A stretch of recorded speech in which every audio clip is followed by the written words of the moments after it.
edition of the Young People's Report. I'm Brandon Bartkowiak. And I'm Katie Prast. Today we're at one of the most popular vacation sites in the Midwest, Cedar Point. The most important thing about Cedar Point is that there are all sorts of things that you can learn about animals, history, and science. What are you talking about? This place has more roller coasters than any other park. It's been voted the best amusement park in the world. And you want to talk about history? Hang on, we'll get to the rides. They're not even open yet. The reason people first started to come here was to go swimming. In fact, back in 1870, when the beach was first developed, the only attraction was bathing suit rental for 10 cents a day.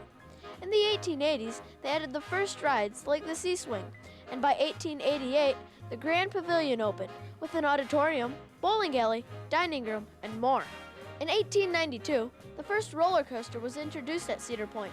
It was called the Switchback Railway, and it went down its 25-foot hill at no more than 10 miles an hour. In 1905, the 600-room Hotel Breakers was opened as one of the finest on the Great Lakes, and the next year, Cedar Point's first Midway opened. With the park's growing popularity came some unique events. In 1910, Glenn Curtis completed the first long-distance flight over water by landing on the beach at Cedar Point. And in 1913, a young lifeguard who later became a football legend, Knute Rockne, developed the forward pass on that same beach.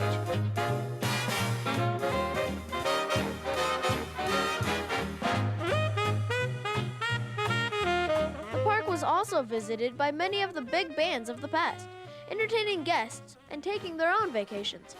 It wasn't until 1960 that large numbers of amusement rides were added in hopes of turning Cedar Point into an Ohio version of Disneyland. In 1965, the park had over 2 million visitors for the first time, and now over 3 million people come every summer. While visitors these days can stay at more recently expanded resort hotels on the point, the original Hotel Breakers is still open and is one of the many historic places around the park. You call it historic, I call it old. The real advantage of staying here is that you can sleep in a bit and still be first in line for the coasters. YPR reporter Derek Sinclair got an early morning start and gives us his first-person look at one of my favorite coasters, Raptor, from beginning to end. The very beginning would be 1994, when the ride was built near the front of the park, where the mill race once stood. At a height of 137 feet, the Raptor became the tallest, fastest, and steepest inverted roller coaster in the world.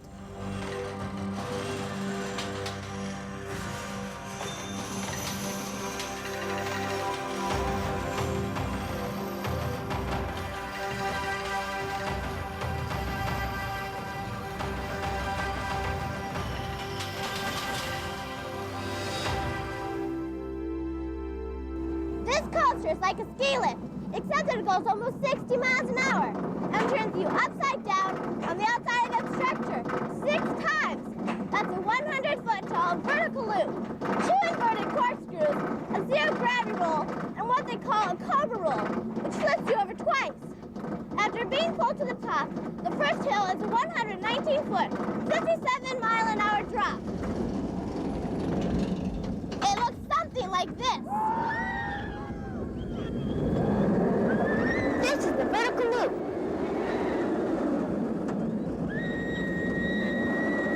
The zero-gravity roll,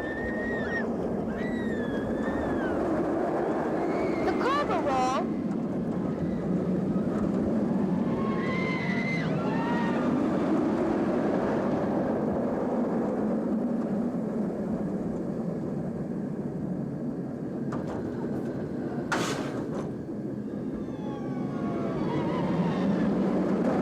and the double corkscrew.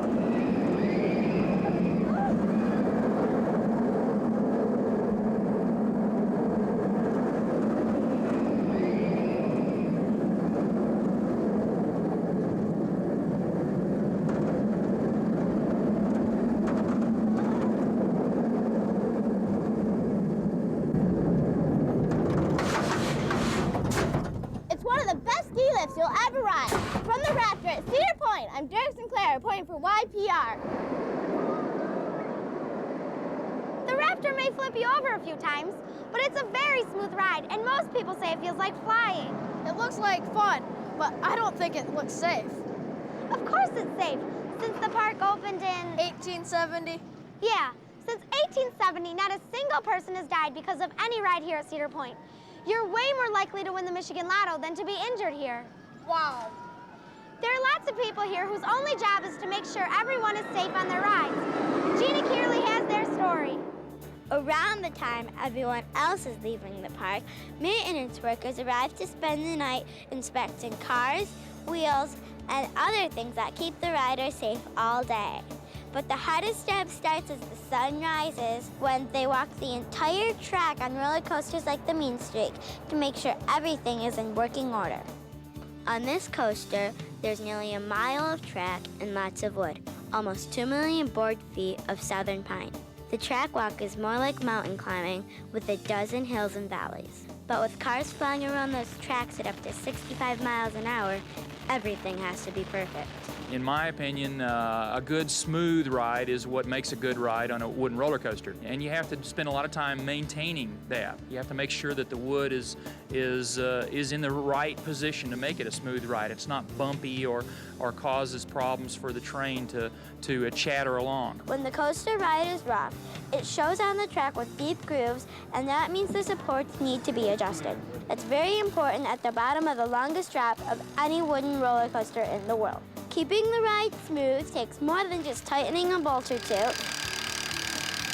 It means using sledgehammers and hydraulic jacks. After the track and the cars have been inspected, they run the coaster empty. Then a personal inspection ride is done to check for a different feel to the ride or unusual sounds. Roller coasters are very safe. They have a lot of components in it. They have a lot of wood, a lot of bolts. They're structurally very sound, and they have computers that run these things. The computer divides the track up into sections called blocks, and it makes sure that no more than one train is in any one section at a time. The inspections and technology keep about 18 million people safe on roller coasters each year, over 1 million of them on this ride. From the Mean Streak at Cedar Point, I'm Gina Kearley reporting for YPR. The roller coasters aren't the only things to be inspected either. Park employees also check out the other 45 rides. Every single one has to be in perfect working order before visitors arrive each day. Ready to ride one yet? They sound safe, but I'm just not sure. We'll be taking a look at some of those rides and the rest of the roller coasters here at Cedar Point and get Brandon on some of them. But first, we're going to take a quick break. Don't go away.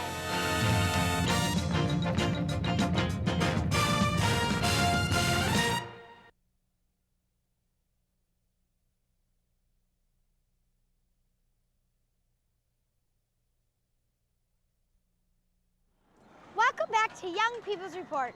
Today we're at Cedar Point, and it's about time we got riding some of those rides. Ready to go, Brandon? Not exactly. I thought we learned more about roller coasters first. Of course. Roller coasters started as ice slides in Russia in the 1400s. And in 1804, the first coaster with wheels opened. Since then, roller coasters have come a long way, mostly because of more advanced math and science. David Halloran takes a look at how coasters are made and what makes them work. When the Magnum opened, it was the tallest, fastest roller coaster ever built and was quickly voted the best in the world. But there's more to creating a ride like this than just lots of steel. The ride was actually developed at Aerodynamics in Utah, where computer design helps to create amazing coasters.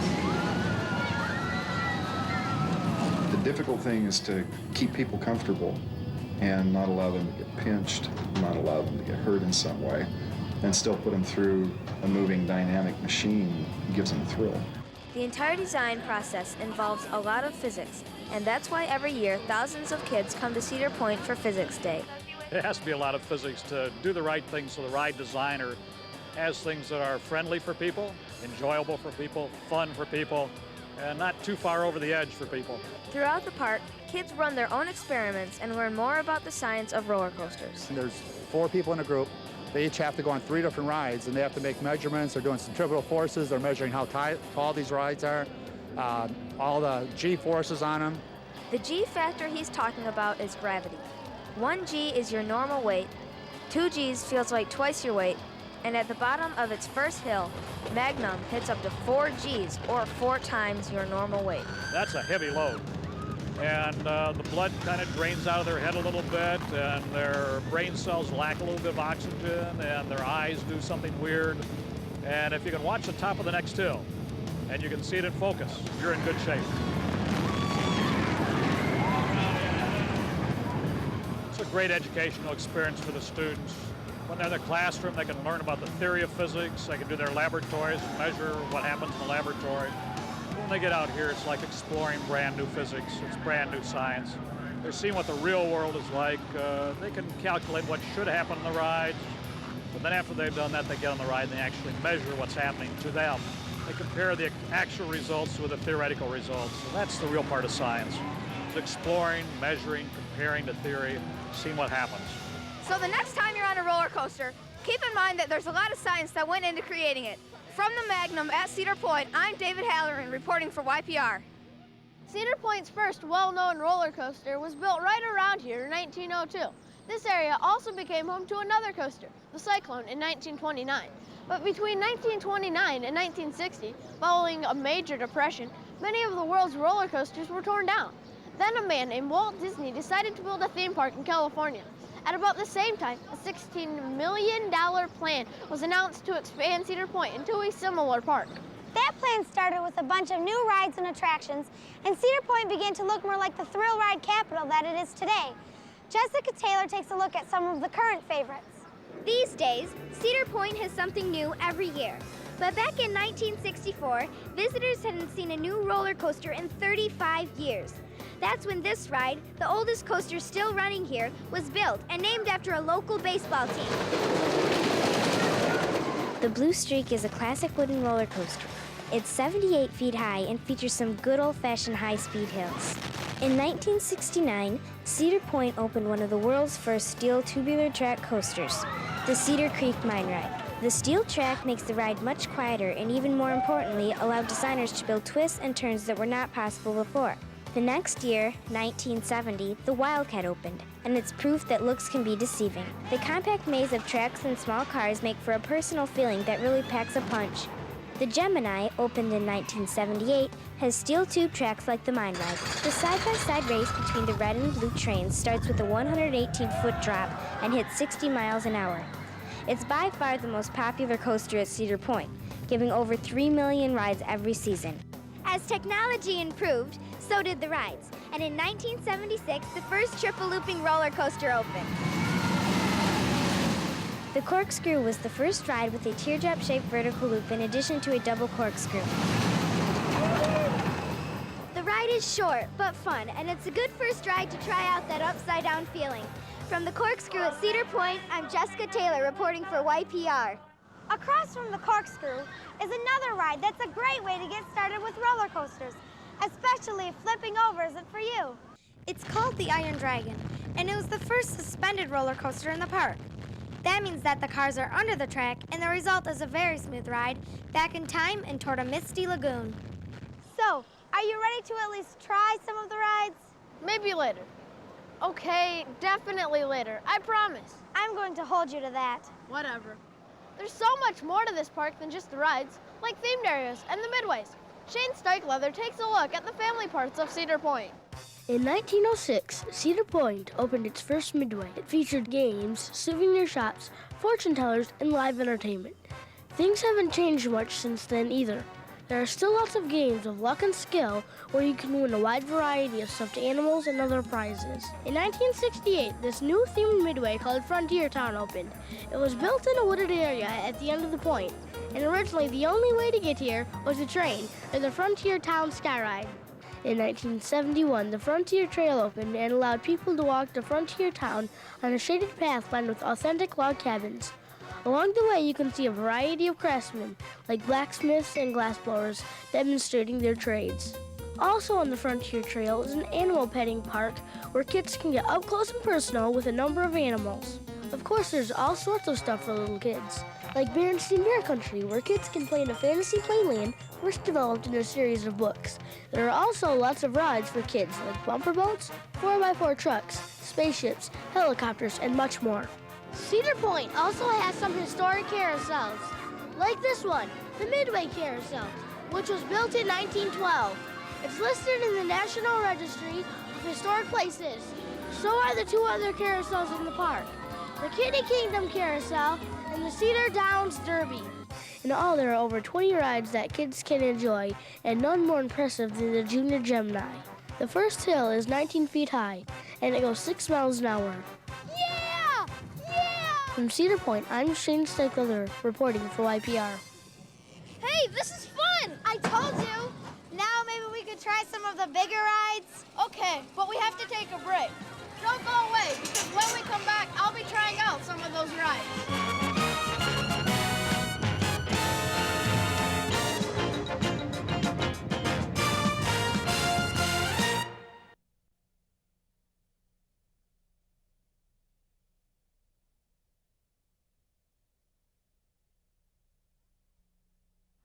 Welcome back to Young People's Report. Are you ready to go, Brandon? I guess. Are you sure this is just like a playground swing? Kind of. You'll see. We're in Challenge Park, which is a separate area next to Cedar Point. Dean Holden takes a look around. If you're able to spend more than one day at Cedar Point, or you're just looking for some fun in the sun and a way to get wet, then Challenge Park may be the place for you.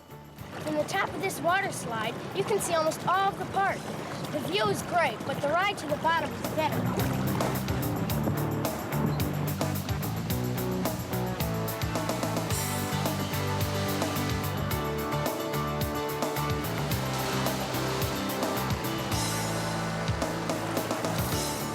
There are a dozen other water slides to choose from. There's much more to Soak City than that. There's also 2 inner tube rivers where you can float along on a water adventure, and the Zoom Flume, a high-action group water thrill slide. For little kids, there's a big area called Tadpole Town with swings, slides, and a large wading pool. There's an activity pool for older kids, an adults-only pool, and more importantly, a 500,000-gallon wave pool that makes 3-foot waves. Next to Soak City is a 1,600-foot-long go-kart track that winds under and around the supports for the Magnum XL200 roller coaster. There are also 2 18-hole putt-putt golf courses where you can golf up and down a 30-foot-tall mountain. Challenge Park is also home to Ripcord, a thrill ride that combines parts of skydiving, bungee jumping, and a playground swing into one flying adventure. Are you guys ready to go? You bet, let's go. Go where? Up there, it's perfectly safe. Come on. Riders wear flight suits and are attached to stainless steel aircraft cables. Then they're pulled to the top of a 150-foot tower. One of the riders pulls a parachute-style ripcord, and the group soars under the arch, much like a giant playground swing. Oh my God, this is cool!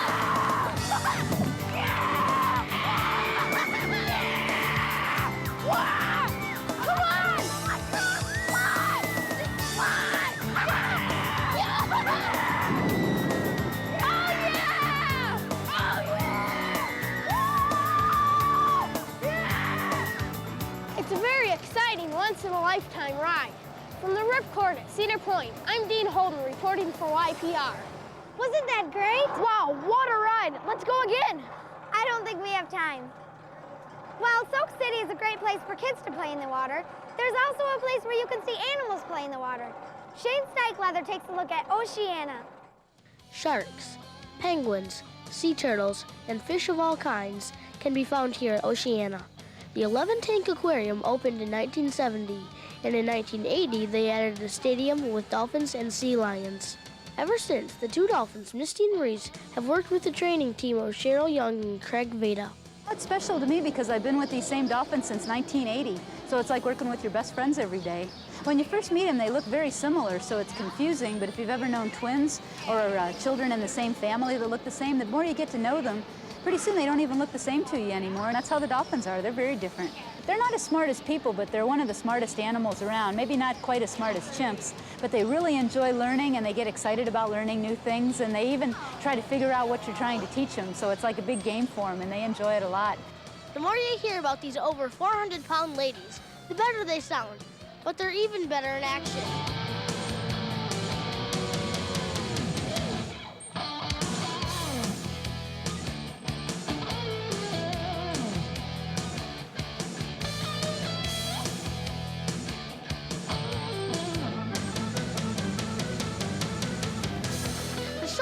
like a lot of fun, but being a part of it is even better. Fish, anyone? I thought someone would be interested. From Oceana Stadium at Cedar Point, I'm Shane Strike, does the reporting for YPR. The show at Oceana is just one of the many here at Cedar Point. Most of them are musical stage shows, from top 40 to country. Who wants to hear about shows? There's 55 more rides I haven't been on. Right. We're going to take a break, and when we come back, we'll take a look at some of the other rides here at Cedar Point. Don't go away.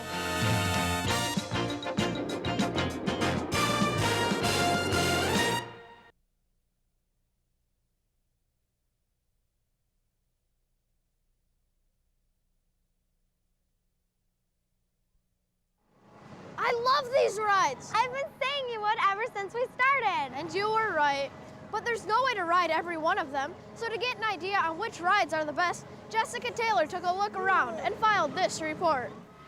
There are lots of rides besides coasters at Cedar Point. For instance, if water rides are your favorite, there's Thunder Canyon, Whitewater Landing, and Snake River Falls, where after getting wet on the ride, you can get soaked on the exit. One of the more popular rides is right at the entrance to the park, Demon Drop. It hangs riders out over the track and then drops them over 100 feet straight down. And if you want to spin, there are a bunch of different rides, like the Scrambler, that will spin you in lots of different ways. From Cedar Point, I'm Jessica Taylor, reporting for YPR. I think it's about time we got riding some of those rides. You got it. Actually, since we're already here, I think we should start with the Mantis. While the insect it's named after hunts its prey, this creature doesn't have to hunt at all, because people go looking for it. Like most of the coasters in the park, when it opened, Mantis was a record breaker, the tallest, fastest, and steepest roller coaster of its kind. This is a very different ride, and because you have to stand up, the safety system is more confusing. Each person has to adjust a small bicycle-sized seat so that they can just bend their knees and bring down the shoulder harness. If you don't get this right, you will wind up being very uncomfortable. I guess we're ready to go.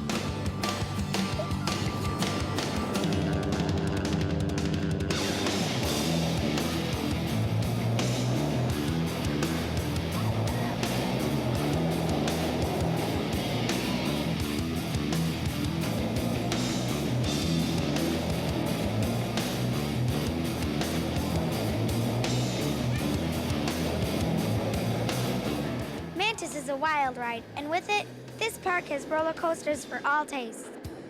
Doesn't look as big from up here, does it? Nope. If you're going to be one of the over 3 million visitors here this summer, there are a few things that you can do to make your visit more enjoyable. First, plan the days of your visit carefully. Avoiding crowds means shorter lines.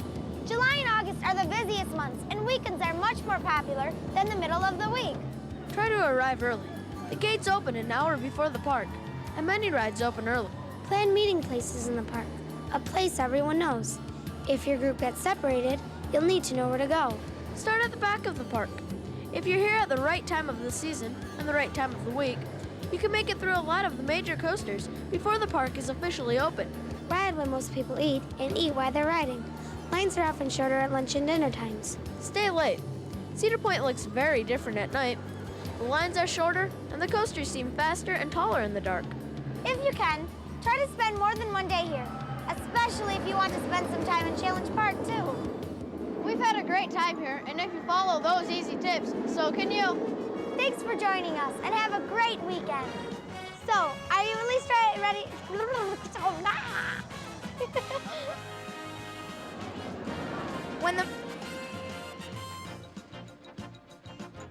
We'll get to the rides. They're not even open yet.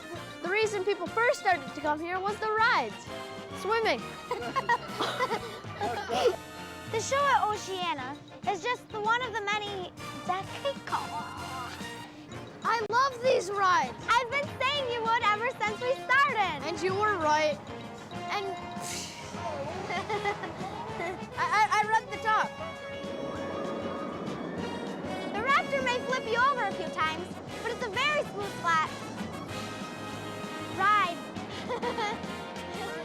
It's about time we got riding some of those rides. You got it. Actually, since we're already here, I think we should start with the Mantis. I biffed. I love you!